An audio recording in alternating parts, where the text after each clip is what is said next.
Good evening, everybody. Today is Wednesday, December 17th, 2025. Time is 6 p.m. We do have a quorum present, so I'd like to call to order this regularly scheduled meeting of the Board of Commissioners of the Chittenden Solid Waste District. This is a hybrid meeting. I'll remind commissioners in the room when you speak, if you could identify yourself for the benefit of folks on Zoom. Sometimes the camera doesn't really focus in on who's speaking, so and I'll try to do my best as well to identify the speakers. Meeting packet was sent out, and I trust everybody's had a chance to look at it. And we'll go over that now. First item on the agenda is the agenda itself. Are there any additions or changes to the agenda as presented in the packet? And the executive director, I know, has a change. Yes, we'd like to add an item under other business to discuss the change order to the Merck Construction contract, and also if we could move other business up after the consent agenda. I've been made aware of that, so I'm comfortable with having at least one other business session right after the consent agenda. We would still have another opportunity for other business at the end of the meeting.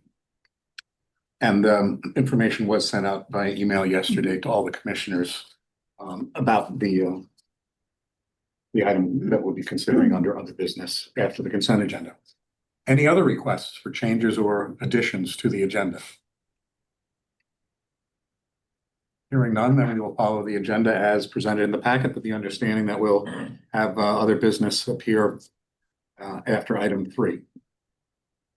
Next item on the agenda is the public comment period. If there are no members of the public present in this meeting room, are there any members of the public present via Zoom or telephone who wish to address the Board of Commissioners? Public on Zoom. Thank you.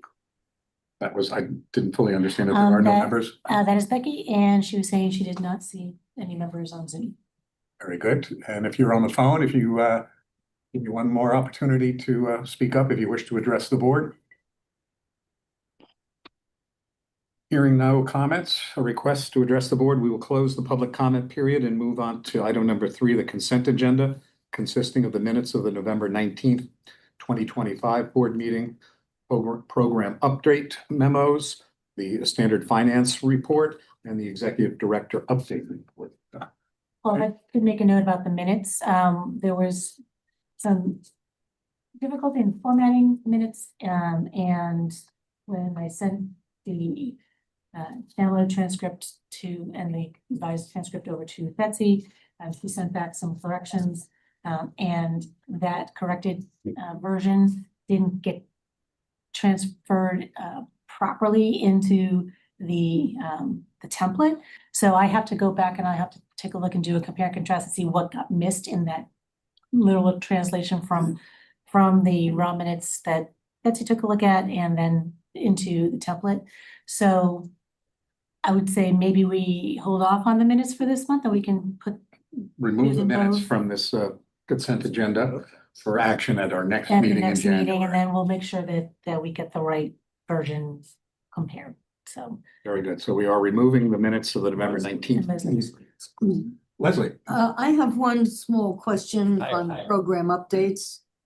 Leslie Nolte from Jericho. I have one small question on the program updates. Does that mean it has to get pulled out? We'll pull it out.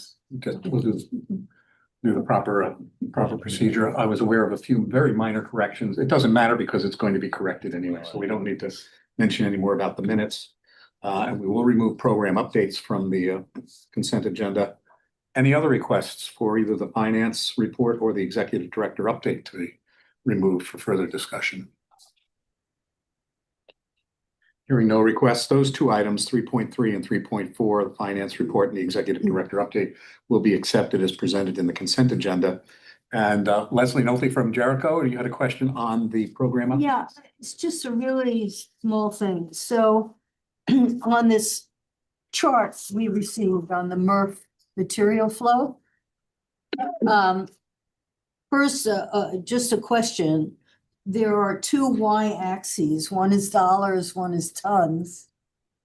And I didn't know which was, which is being presented on the graph. Can you share that on the screen? Don't have. In I any can- event, that's not the important part. Yeah, It's okay. confusing when you see something like that. So I don't know if I'm looking at what I'm looking at. I can speak to it. I can speak to it quickly if you want me to. Sure, go ahead. Go ahead, Josh. I don't know if the if it shows on the bottom the key, but the ACR is the only thing that is qualified by the dollar y-axis. So Okay. and then everything else is the other unit. Tons, okay. And I So- can try to make that clearer if it's Yeah. this was just a holdover deliverable from before I took over, but we can make adjustments as the board wants to see it. That's okay, just a little footnote would willing to take care of that. But to here's use it my question or observation or something for some further discussion. So my recollection is that every time we've looked at it, CSWD really shows a very remarkably high diversion percentage, particularly for an organization of our size.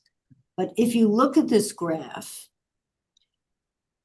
all those values that are tons, starting from October 21 to October 25, are slightly trending down. And this is taking place in Chittenden, in our district, which is a very vibrant economically, where you'd expect to see a lot more material going to diversion, to the materials recovery facility. So it's something that it just raised a question in my mind. Why would we see such a flat or slightly down trajectory in the physical amount of material that we're handling in the context of a very dynamically growing economy? And yet we know we have a very good diversion rate. I couldn't square that circle. Yeah, I mean, go ahead. Lee. I'm seeing the same thing, Lee Perry, City of Burlington, in my tonnages annually in Burlington. Mhm. When I first started, we were at around 3,200 tons a year that we'd bring to the MRF. Now we're down around 2,800 tons a year. So now, boom, with the pandemic, everybody was getting stuff. I mean, that year it was just crazy. It was above 3,200. And Yes, then it's just steadily just dropped off. I don't know why. well, but that is part of the answer, right? So part of it is all consumer driven. And industry wide, we know that there is a Meeting. downturn in, hey, Ken, can you mute your self there? Thanks. There's a downturn in sales for things like beer and both in glass and in cans. So that has been going on for the past 10 years. So there's been a decrease there. There, general consumers respond obviously to economic cues. And even though our population grew slightly, the consumerism didn't change dramatically. So it's holding steady as even with the slightly higher population, they're consuming less. So Go ahead, Jen. one more really important factor is light weighting.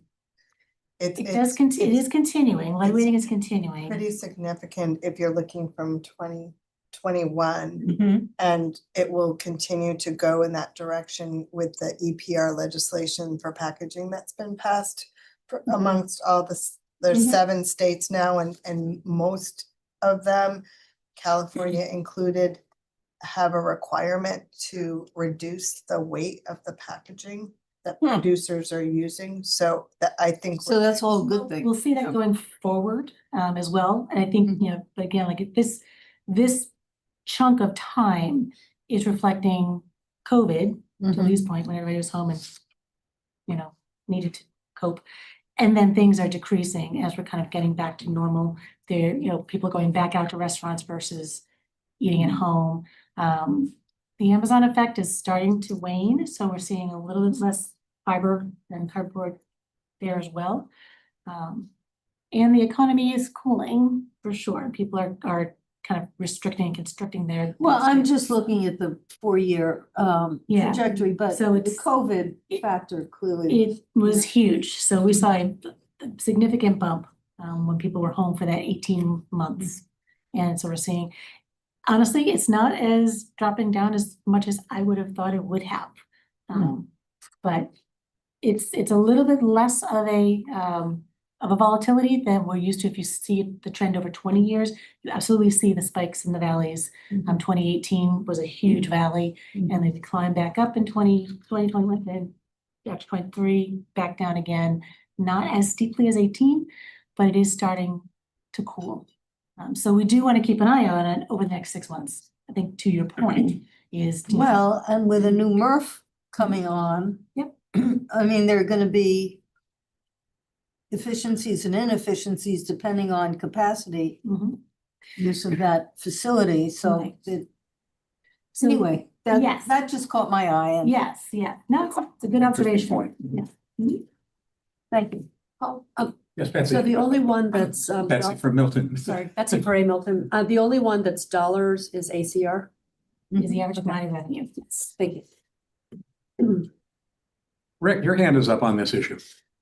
Yes, just a request to consider putting a line of best fit perhaps on the inbound materials line so we could actually see more concretely. I don't pretend to be able to look at a graph like that and discern subtle differences in long-term trends. Even for 1 month, if we had a line of best fit, that would be interesting information. And I think, Rick, to your point, this is probably it's not really a great depiction of the true volatile nature or even just the true seasonal nature of the MRF. So I think we will take another look at how we present this information. If this is something that is still important and interesting to the board, I think we can do it a little bit differently. I know we can do it differently and kind of help everyone kind of understand how things flow and that seasonality versus / volatility. Yeah, I think we can do this differently. Okay, thank you. I, for one, just want to put in a plug. The most interesting value I see on this is the ACR, which is something we think all of us need to pay attention to and be aware of as commissioners. Both the volatility and where it is. That's a great number to see in any graph. And it kind of points out as well the difficulty in budgeting. Yeah. Right, because we budget now for a year plus from now, and it can be wildly different. And large, 95% out of our control, right? So the new MRF will allow us to be able to extract as much of the valuable commodity out of the entire mix as possible and really reduce the incidence of shrinkage or loss into unlike bales, right? So losing aluminum into plastic, losing PET into aluminum, into fiber. This new facility will eliminate that to the 98% degree. And then people will pluck off the little bits that the equipment can't get. So between the equipment and people will get to that 98%. The equipment is rated at 92% accuracy. So that will, I think, help.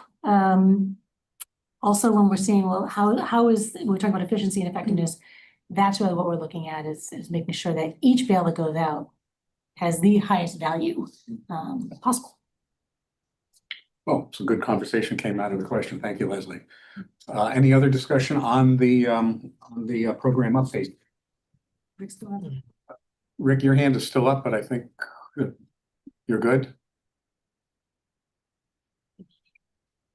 You're muted. No, it's down. Okay, so since this was removed from the consent agenda, I believe we need a motion to accept the report. That we didn't change anything, but we had discussion, but it still needs to be officially accepted. So entertain a motion to accept the program updates as presented. So moved. Thank you. Second, South Burlington. Thank you. Is there any discussion on the motion? All those in favor of accepting the program updates portion of the consent agenda identified in item 3.2, please say aye. Hi. Any opposed, say nay. Any abstentions? We accept that report as presented. Thank you very much. We are now going to move on to other business. The first item of other business, and that has to deal with a change order dealing with the new MERP. And again, the request was to move this up in the agenda out of consideration for time constraints that some members of staff might have. So with that, I'll turn it over. Well, Tom, do you have a question about this procedurally? Well, I have a couple of questions about the water main. Okay, let's get first. I'm going to turn it over to Sarah and perhaps Josh to get it on the table, and then give you the opportunity to ask the questions. Great, thank you. Yeah, so this is a very, it's specific to a very short piece of work on the new MERV project. So this is not the large water line extension that is on Redmond Road. This piece is constrained to the MERV site. So it would be literally from the building to where the curb cut will be, and that's where it stops. So it's just this portion that's only on site. And so this part had not been fully scoped out in the original work because there was some, just lack of clarity over the timing of the overall Redmond Road extension project. And so we felt that they couldn't properly price it until there was clarity there. There still is not, we're still not quite there in the permitting for that Redmond Road piece. However, SD Ireland is on site, and it's easier for them just physically to do the work now, and it's more cost effective to do it now, because if they had to do everything else on top of basically where the pipe was going to go, once they got to the point of putting the pipe in, they'd have to dig that other stuff up and redo that work. So having this piece done now will end up saving money on the overall project, and it's much more efficient and from a timeline perspective as well. Josh, do you want to fill in any other details? Please do. I don't think that there are any other details except the one that was captured, which is just that this water main into the building is at the lowest elevation. I'll just reiterate that from the memo, which is the other point. It's the lowest utility going into the building. And so if we were to try to do this after the fact, it just becomes more complicated, time consuming, and I would say probably a little bit more precarious. So to be able to do it now feels like the very much the prudent decision, which is why we're bringing it to you all. And we just this week, yesterday, got the approval from the town to do this work. So that's why this is coming to you so late in the process. Thank you very much for this initial presentation. We'll open it up for some questions. Tom, you can go ahead. Okay, I have two questions about the work out in Redmond Road, which I realize is a different piece, but number one, who will own the water main in Redmond Road right away? And number two, the plans show an existing 8-inch PVC high pressure water main in Redmond Road. Why will that, and that's in the vicinity of the MRF, why will that line not be reused? This is part of the ongoing conversations that we are having with the town of Williston on the water line. I think I don't know if we want to have a larger conversation about that maybe next month, because it deserves its own time and its own explanation. But this has been a back and forth with the town for probably almost a year on exactly what you're saying, Tom. Just, being able to utilize the existing water line. Well, I'd say this isn't the issue before us. Is the change part, right? So the that's why change order from the road to the building, right? And that's why I'm saying maybe I think the Redmond Road portion deserves its own agenda item and its own a different meeting. I would agree. So it's the right question to ask, Tom. And hang on to that. And I would say bring it back next month, and we'll have a larger discussion about it. Your other question was, who will own the Redmond Road portion? Josh, can you clarify? Yeah, that will be owned by the town of Williston, ultimately. Ultimately, yeah. It'll be in there right away. Just as the water line work that was done in Europe. Correct. Yep. And we We are, build it, they own it. yeah. That's how it goes. We are responsible for the water line portion on our property. So that's ours, and that's what we're asking for tonight. So again, the issue before us, we haven't had a motion yet, but we're just asking some questions about what's been presented so far. Any preliminary or initial questions on the requested change order? We'll have another chance in a moment to discuss this, but I'd entertain a motion then to, There's a resolution. yes, would you mind reading that? Be it resolved that the CSWD Board of Commissioners hereby authorizes the district's executive director to execute PCO number 001 in the amount of $178,250 to construct on-site water line infrastructure. And PCO stands for prime contract, no, sorry, potential change order. The move, Sharon. Oh, Who do we have? I think Ken's going to second it. Okay, Paul made that. All Okay, so it's been moved and seconded that we authorize the executive director to execute potential change order number 001 for $178,250. Any discussion on the motion?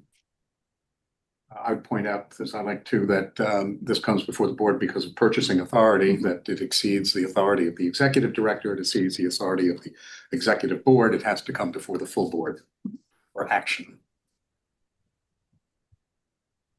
That's by clarification. Any more discussion or questions on the motion and on the work order? Hearing none then, all those in favor of the motion or the resolution, please say aye. Aye. Any opposed, say nay. Any abstentions? The motion carries unanimously. Great, thank you. Thank you all. I apologize, and I thank you for moving this up. I do have to jump off, but I do appreciate moving it up. Thank you. Thanks, Josh. Very good. Have a good evening, Josh. Bye. We'll now move on to item number 4, personnel rules and regulations, with the request at the end of this part of the meeting to approve changes. Turn it over to the executive director. So yes, thank you. So we have two items for your consideration, and one of them, they both are dealing with basically with comp time and overtime. So we have two sets of employees at CSWD, as most folks are aware. We have non-exempt and exempt. The first item that we're asking for your consideration on is a clarification to how overtime is calculated for a full-time non-exempt, so an hourly employee, who also will work a regular additional job within the district on a part-time basis. So for years and years, we have had folks who would say, work a full-time position in the finance department, for example, and would also fill in occasionally every now and then at a rover event or at a drop-off center. Just again, filling in. We have Saturday only people at drop-off centers. We have 5-day-a-week people at drop-off centers, and then we have on-call. So they would function as another kind of on-call employee, and again, it's voluntary. So they have the ability to say, nope, not available, and Brian would figure it out. We also occasionally are hiring for full-time or regular Saturday-only positions. So in the event that we have an employee who is hired for a regularly scheduled every Saturday position, in addition to their Monday through Friday work, their overtime has to be calculated differently than anybody else who is working over 40. So this is to clarify that process. In essence, they need to be paid at a blended rate because it is a regular gig. Essentially, it's not sporadic or occasional. When you're working on a sporadic or occasional basis, those 8 hours or 6 hours or 7 hours at, say, a drop-off center or the rover, those do not count towards overtime, and they're not calculated at a blended rate. So this is just for someone who may be regularly scheduled on a part-time basis. That's how it's calculated for overtime. Why the distinction in using the weighted average or not using the weighted average? To me, this is just an administrative complication, or is there some other reason? It is Vermont state labor law. Oh, there you go. And this has been reviewed by our Yeah. our council dealing with personnel. Yes. So what has the district been doing up to now? We have really only ever had the occasional sporadic on-call folks. So we Excuse me. have occasion to do something different. So we need to have that reflected in our personnel rules.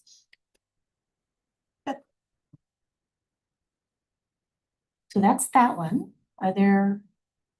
More questions on the, called the overtime? Yeah. Change? I think we can move on then to Okay. the second part. And the next one is for exempt employees, for salary employees. So it has been the practice for many, many years that salary employees are not eligible for comp time until we work 45 hours in a week. We're all scheduled for 40, but we don't get comp time between the 40 and 45. What this is seeking to do is to, oh, and it didn't highlight the change. I apologize for that. The change would be to have salary employees generate comp time after working 80 hours in a pay period. So instead of just 1 week at a time, it'd be the 2-week pay period. And this will allow for evenings such as tonight, when Jen and I are working above our 8 hours and John are likely possibly above our 40 hours in a week. If we were, we'd have to generate the 45 plus to get the comp time, number one. And if we were to be looking at, say, next week, where there's a holiday, we would still need to somehow get to 40 hours next week as well. However, under this scenario, if we worked 45 hours this week, we could book 35 hours next week and not have to take any PTO and not have to, or grab any other, paid time off. It's all just 80 hours. So it allows us to better manage our own time within a pay period and to not have to either generate comp time that we wouldn't necessarily need to generate or pull from our vacation banks unnecessarily to, quote, get us up to 40 hours in a pay week. So it's kind of evening that out and allowing for more flexibility for our salaried folks to manage their time within a pay period. Very much. I hope it was clear, but if not. And I folks will apologize have that time. the highlighted didn't come up. So the changed language here is in that second. This is the first sentence. So it shall be so the change is compensated time that which exceeds 80 hours in a pay period. So it's the 80 hours in a pay period, that's the change.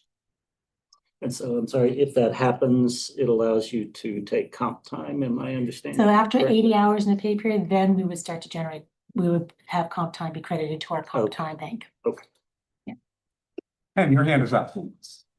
Hey, I think I know the answer to this, but just for all the other board members and myself who are, always thinking about wanting the staff and employees to be happy, are both these changes in that category that the staff and employees would be supportive of this and appreciative of the changes?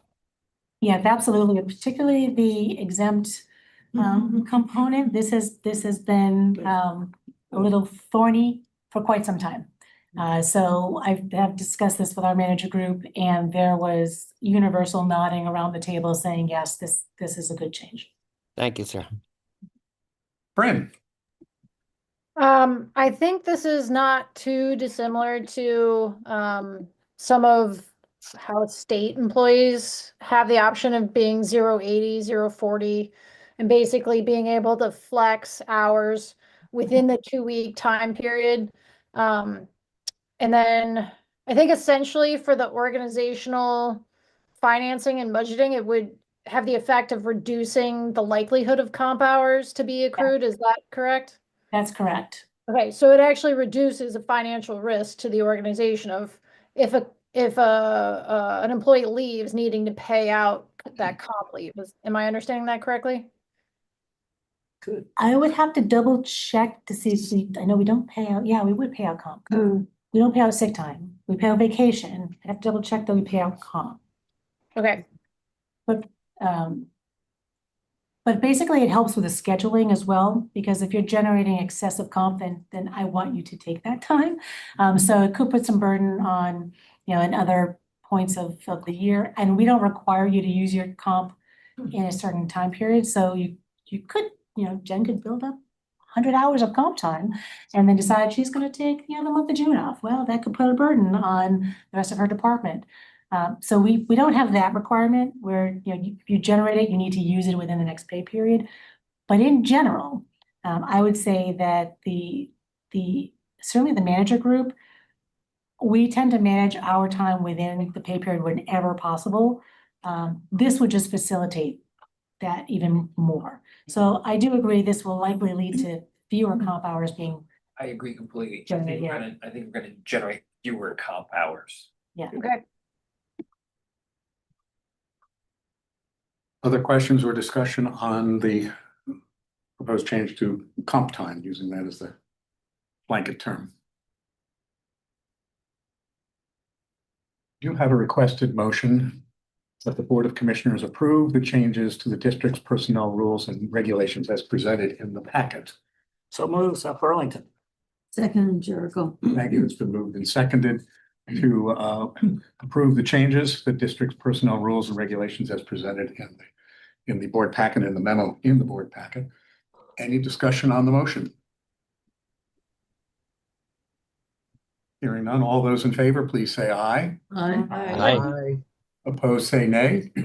The abstentions, motion carries. The changes are approved. Thank Thank you you. very much. Thank you. It's been this will be welcome. very good. We're now ready to move on to item number 5, delegation of authority. There's a memo in the board packet, and again, I'll invite Sarah, the executive director, to address this for us. Thank you. And this is a discussion item only for this meeting. And if the board is agreeable, we would bring a resolution to the January meeting. So this is something that has been a little puzzling to me for quite some time, in that it's fairly common practice certainly for nonprofit boards, for cities and towns that have a city manager or a town manager, for universities and colleges where there's a governing board of commissioners, board of governors, board of supervisors, board of trustees, that there is a formal document that is via resolution where that board delegates authorities to their hired manager, their hired executive director, their hired president. And we've never done that. We have delegated some authority. We do that at the annual organizational meeting where the board says, grants the authorities of the spending limits. So the board grants the executive director the ability to spend up to $50,000 and then further grants the executive board the authority to spend up to $100,000. But that is the formal, I believe, the extent of the formal delegation of any of the board's authorities. In practice, what has happened is, because I have an employment contract with the board, with the district, my employment contract says that I can perform duties according to my job description. However, there still is not that formal delegation because the job description can change and does change. It has changed over the years. It is generally reviewed every year when I have my annual review with Paul. That's part of how we all look at our job descriptions. Each employee does each year, but it's fairly loose. So I'm not sure why I thought to bring it now necessarily. But when I was researching this, I came across some examples that I thought were seemed very relevant and to our work here. And is some of the reasons, the rationale for this is just, again, efficiency and clarity for both the board and for the staff, so that there is a clear understanding of kind of where the focus of the board should be, and what the staff can and can't do without board oversight. So every delegation of authority resolution that I saw, and Thomas also researched some too, in preparation for this, there's a list in that resolution. This is what is being delegated. This is what is not being delegated. And there are certain items, according to Vermont state law, that you all cannot get rid of. I mean, there are things you must keep in your purview. So the resolution would be very, very, clear on that. And Eric, and really the purpose is to help further guide me, to guide you, to guide any future executive director when either I win the lottery or eventually I can retire. Don't know when that's going to be, but whoever steps in after me will have this authority as part of their employment contract, and so it'll be very clear as to what they can and can't do. So I've kind of gone through, provided you with the background as far as the charter authority of what the board authority is. A section out of my employment contract that talks about duties and doesn't really say much about them, except you have to abide by the personnel rules and regulations, and you have a job description, and then talks a little bit about the purpose of a resolution. So this is to generate conversation. Thomas can also speak to his research, and he drew on several of our member cities and towns contracts that they have and your charters that you have. I think Shelburne was one, Williston was one, South Burlington was one. So it is in common practice in our own community as well. So yeah, so I want to open up for. Yeah, let's open up for questions, discussion. I think got a wide range of experience and background on the board. So maybe you've encountered this in your work life. But love to get some questions and discussion going. I'd just like to thank Sarah for finding this lacuna, because I agree. It is something that should be made very clear both to the board and to any executive director where the lines are. Yeah. And especially for the board to know, sorry, this is what you can't get away from these responsibilities. Right. So I think this is a very good initiative. And on the flip side, I can't recall specific examples, but I think the question has come up from time to time is why is the board dealing with whatever the particular issue is? Really, isn't this something that the executive director is supposed to, but in an unclear situation? And I'd say Sarah is hugely respectful of policy precedent and the directive she gets through her contract, through her job description. And I think that's a benefit, or it's highly creditable to you that you pay attention to these things. And don't let that line just be blurred. And the delegation of authority does not mean that I cannot keep you informed. In fact, it means I have to keep even more informed.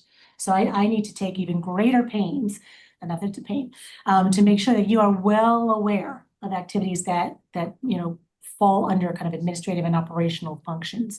And so I started doing this several years ago anyway with my executive director update. So I brought that into the realm. So likely what would happen is I would expand that a bit as well and have categories in that update, and note where there are any changes that may have been made in the previous month. Just again, to keep you very, very well informed in real time. Go ahead, Rick, and then Margie. This does seem like a very good thing in terms of really tightening up the structure. Just a clarifying question. At whatever point we might pass this, are we going to see anything that really looks different in terms of the day-to-day administration of the business? No, frankly. I'm looking at John and to Jen. I don't see how it changes anything.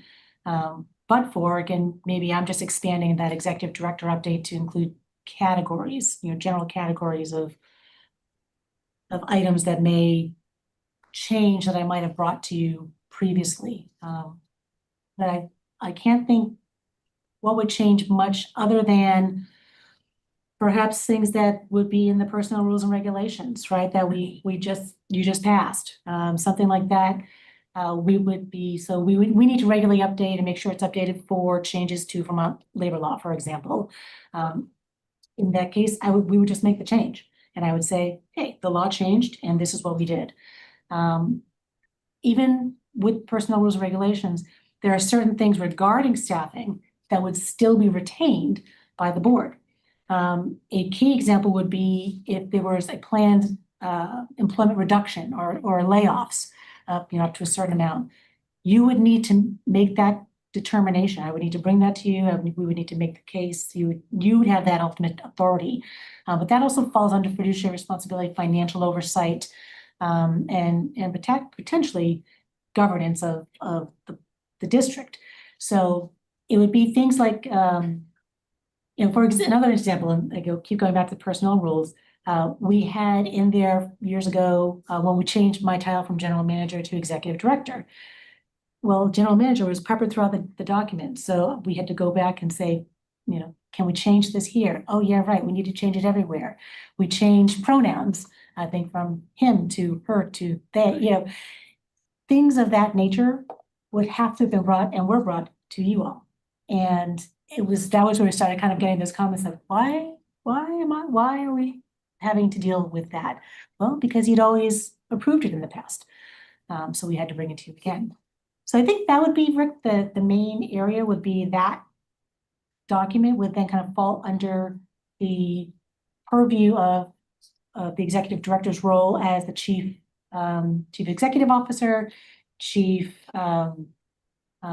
human resources officer. It would fall under that realm. But anything that is a policy of the board remains a policy of the board and would need to be changed by the board. So the finance policies, John and I don't get to change those. Darn.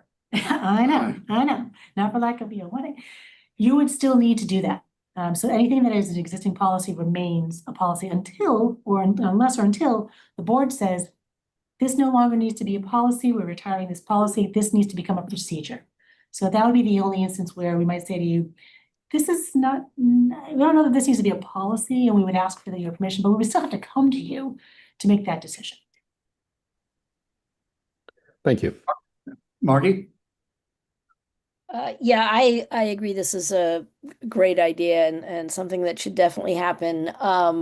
My own experience relates to delegations of authority in the context of a federal agency. And I guess there are a couple of questions that grow out of that experience. One is, things change, and presumably the delegation of authority will have to change too. I see you nodding your head. Thank you. That's helpful. I just wanted to make sure that was kind of in the, possibly in the future. And I guess the other thing that, and you've already said, Sarah, that, you keep us, and you do keep us informed, and that's great. Certainly in the federal context, delegatees can do things that the higher ups don't want, which then get appealed or overridden. I'm just wondering, I'm just kind of just beginning to think about this, but I don't know whether, obviously, as long as we're all informed and everything's transparent, that's unlikely to happen, right? But I'm just seeing that as a possible issue down the road, depending on what happens. Right, and I think I can see where something along the lines of anything that would rise to a level of an appeal process is already in our ordinance. So I wouldn't have the ability to change the ordinance. That rests with the board. Appeal processes would also likely still remain in the personnel rules and regulations. So for example, for instance, we have a entire section on progressive discipline, and at some point, the employee, if they're being terminated, does have the ability to appeal the termination first to me, and then if I uphold that, then to the executive board, to the full board. That would remain. So there are certain rights that employees have according to labor laws. Those are sacrosanct, those stay. Other policies kind of associated with that particular rule and regulation are also state policies. So regardless, there's nothing we could do there, and those all carry their own appeal processes as well. So anything that is that has that kind of a process tied to it, I would not encourage you to delegate, even if you could. And I think Thomas would tell me, yeah, you can't. You know, this is because the board can function as a quasi judicial entity. You need to continue to have that ability, and you can't delegate that. That's not even an option, frankly, to delegate that. Thanks. Yeah, that's helpful. Betsy. Betsy Milton. So in my federal government experience, I was a recipient of delegations of authority, and they were very specific.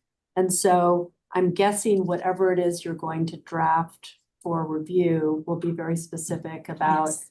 the authority, because you already have authority to hire and fire? Or, It's technically, I suppose, yes. okay, It's in my job description, okay, and my contract refers to my job description. okay. So yes, this would make it clear. Yeah, because I was thinking to myself, if you have authority to hire and fire, but yet you have to come to us to make a change to the personnel Right. regulations, it's so strange. So Yeah. I am very supportive of this effort, and I look forward to seeing what you draft. Yeah, and So- Thomas is working closely with me on this, and again, you know, he, like I said, he referenced other, and I think Milton actually was one that he also referenced, other municipal charters and the delegation of authorities that you have with your own city and town managers. Mhm. So should look familiar, just for you, seen them in your own community. But yes, there will be very, very specific, this is what you can do and this is what you can't. Thank you. Further comments or questions or discussion? Thomas wants to add Thomas? anything at all? No, I think as the executive director pointed out, this is common. Most municipalities, either through state law, provide for delegation of authority to a town manager. In many of the member communities, there's a charter that also delegates the authority to either a city manager or to a town manager. There are certain constitutional limits that the board cannot abdicate its legislative authority or replace its role as a quasi-judicial board. And so anything that I'll be working on with the executive director in presenting to the board for your consideration and potential action would recognize those limitations, that it's the board has the authority on the legislative, financial, policy matters. Day-to-day administrative running of the district and its operations, facilities, and services would be those identified as being delegated to the executive director. Very good. Well, I just appreciate the process. We've introduced the concept here, started the discussion. I think it's been well received. I think it's a good first step. We'll be hearing more about it, but I think it's the right way to go about this. And it's a big, potentially, there are large ramifications, potentially by making the changes or formalizing this. Mhm. That's our responsibility as commissioners to be aware of that and think it through. It's a good first step in this process. Thank you very much. I think we're then ready to move on to the next item on the agenda, which is an executive session for the discussion of legal proceedings. Oh, I forgot to get the language. We'll need a motion to enter the executive session. And we're going to work on the language here. I forgot to grab the language. Thomas, you want to, can you recite the language off the top of your head? I move that the Board of Commissioners of the Chittenden Solid Waste District go into executive session to discuss pending legal proceedings in which the district is a participant and for which premature public disclosure may put the district at a significant disadvantage. Thank you. Would anyone care to make that, move that motion? So moved. Second. Second. Thank you. It's been moved and seconded that we enter into executive session for the purpose of discussing legal proceedings. All those in favor, please say aye. Aye. Any opposed, say nay. Any abstentions? We will now enter into executive session. We're now back in public session. The executive session dealt only with conversation and discussion. There was no action item coming out of that executive session. And we're now then ready to move on to item number 7, which is other business. Is there any other business to bring before the Board of Commissioners tonight? Well, hearing none, I just want to wish everybody a good holiday, but you've got your hand up. Yes, with a quick question about the hyperactive camera in the conference room. As somebody who's hyperactive himself, it is really distracting to have the camera behaving in its mindless way, and it's been going on for a while. Is there any plan or ability to have that fixed? I will ask John to take another look at it and see if there's a different way to calm it down. I see what you're saying. It is tough. Maybe some extra eggnog for it or something. Yeah, I agree. If it needs to be a budget item, I'd support that. Well, good point. But wish everybody a good holiday season, Same safe here. travels if you're That's traveling, and we'll reconvene in the new year. Do you have a motion to adjourn? Yes. I move we adjourn. Second. And second, we adjourn. All those in favor, please say aye. Aye. Aye. Thanks, I will say everyone. It's unanimous. We are adjourned. Thank you all. Take care. Happy holidays. Happy holidays. Everyone. Happy holidays.